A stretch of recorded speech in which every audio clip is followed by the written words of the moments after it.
Everyone, it's Shannon here for Honeybee Stamps. In today's video, we are going to create this clean and simple card featuring a colorful and textured background made with a 3D embossing folder. We're actually going to start with the background. I have a panel here that's 4 3/4 by 3.5, so a bit smaller than an A2 panel.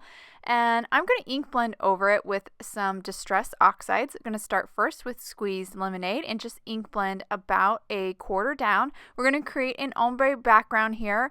My next shade is Salvage Patina. I'm just going to ink blend that right next to and over a little bit of that Squeezed Lemonade. When the Salvage Patina and the Squeezed Lemonade meet, they kind of create a really pretty green color. Then I'm going to move on to Wilted Violet and ink blend that next to that Salvage Patina, also overlapping that Salvage Patina a little bit. And then we'll finish up with Seedless Preserves, which is a really beautiful kind of wine red. After I finish with that, I'll then kind of go back between my colors where I'm right now ink blending a little bit with Wilted Violet, just kind of blend it out, and that will finish our panel. Now I'm going to grab the Clover Petals 3D embossing folder here. I want to make sure that I have the side with the raised petals, which is this side right here, at the bottom, because that's going to make sure that the raised petals are colored later. And now I'm going to spritz my panel with this shimmer mist or shimmer spray. It's going to add some beautiful shine, kind of soften the colors a little bit too, but add even more interest to our background. So I'm just going to spritz it a little bit. Also, the little bit of wetness that the shimmer spray adds just helps so that we have less kind of tearing of our paper when we do the 3D embossing folder. And by the way, this paper is 110-pound white cardstock. I ran that through my die cutting machine, and just make sure you follow the instructions for your particular die cutting machine for a 3D embossing folder. 3D embossing folders are a bit thicker than regular embossing folders, so you want to make sure that you're following your die cutting machine's instructions for these thicker folders. Now I'm going to kind of heighten the texture a little bit more. I'm going to grab the same inks that I used to ink blend the background and then go over that ink blended section with the ink pad direct to paper, rubbing that ink pad right over, not pressing hard because I just want to hit the raised areas in the paper with the ink pad, and it's going to make those raised areas very intense with color and really highlight that texture. For the Salvage Patina area though, it overlaps with the Squeezed Lemonade. So where it kind of overlaps, I do kind of take my finger and just rub the ink over a little bit to kind of mix it. I just added a little bit more Squeezed Lemonade there just to kind of help get a better transition between those two colors, a better blend. Now moving on to Wilted Violet. I'm holding my ink pad at an angle here, so just a bit of the ink pad is coming in contact with my paper. If I didn't hold it at an angle, I'd be getting some of that Wilted Violet over the Seedless Preserves area as well, and I don't want to completely cover that Seedless Preserves area. And now I'm just kind of blending it out with my finger just to kind of smooth out so it's not that harsh line of ink. And then I even added a little bit more Salvage Patina over where they transition it and just blended it out with my finger. Now I'm going to finish up with Seedless Preserves. Once I finish rubbing this last quarter with the Seedless Preserves, I'll then take my finger and just kind of blend out that ink to kind of smooth it out so we have a better gradation or better transition between the colors and not any of those hard lines from the ink pad. Now we're going to move on to the Love A2 cover plate here. I'm going to use this to kind of create my own kind of word die. I have a scrap of white cardstock. I'm going to focus on die cutting just that first love. You can see we're left with this kind of raw edge here. We're going to cut that off so we have almost basically like a really big sentiment strip.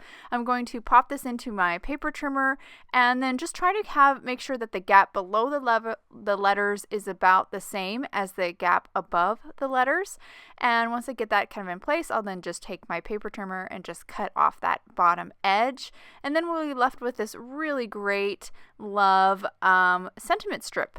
Now I'm going to move on to my sub-sentiment. I have the Love, Love, Love stamp set. I'm going to grab the You Bunches sentiment. I'm going to stamp it onto some black cardstock. I'm going to do some heat embossing, so I'm going to apply some anti-static powder first. Then I'm going to ink up the sentiment in Honeybee Stamps Clear Embossing and Watermark ink. Then I will dip it into some white embossing powder, tap off the excess, and then of course heat set with my heat tool. After I heat set this sentiment, I am then going to die cut it out with the matching die. So this is the Love, Love, Love honey cut set. And I'm just going to line that up with the sentiment and then run it through my die cutting machine, and then we'll have this perfect little die cut sentiment that's going to fit nicely under that love sentiment strip, that big love sentiment strip that we made earlier. So now we're ready actually to put this card together. I'm going to start with adhering my textured panel to my A2 top folding white card base. I'm going to use liquid adhesive for this.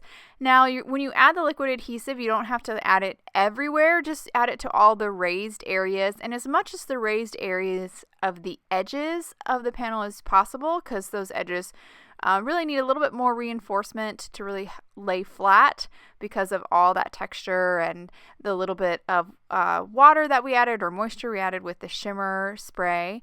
I did put my plate on top of it after I stuck it down onto my card base just to kind of let it dry a little bit with some weight. Now I'm adding some thin foam strips to the back of my love sentiment strip. I'm now removing the backing on those, and then I will stick this down. I'm going to place it a little bit above center so I have a little room for my sub sentiment to go. So once I get that stuck down, we'll focus on that sub sentiment. Now I do want it to overlap the love a little bit, but also be raised. So I'm going to add a sentiment strip to the lower edge of my sentiment and then remove the backing and of course stick this down. But I am going to add a little bit of liquid glue to the top just to kind of give it just to make sure it's really secure on that love, just because it's a little off balance with that foam tape at the very bottom edge of the sentiment strip or the sub sentiment.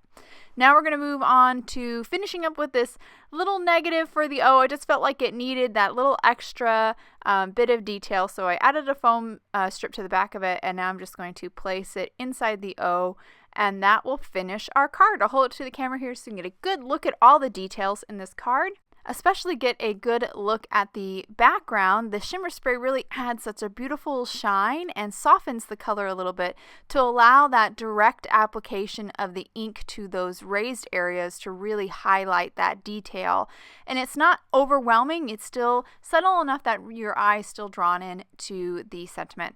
Hope you guys enjoyed today's card and video. If any questions about the products I used, please check out the links below in the description. Thank you so much for watching, and I hope you have a wonderful day.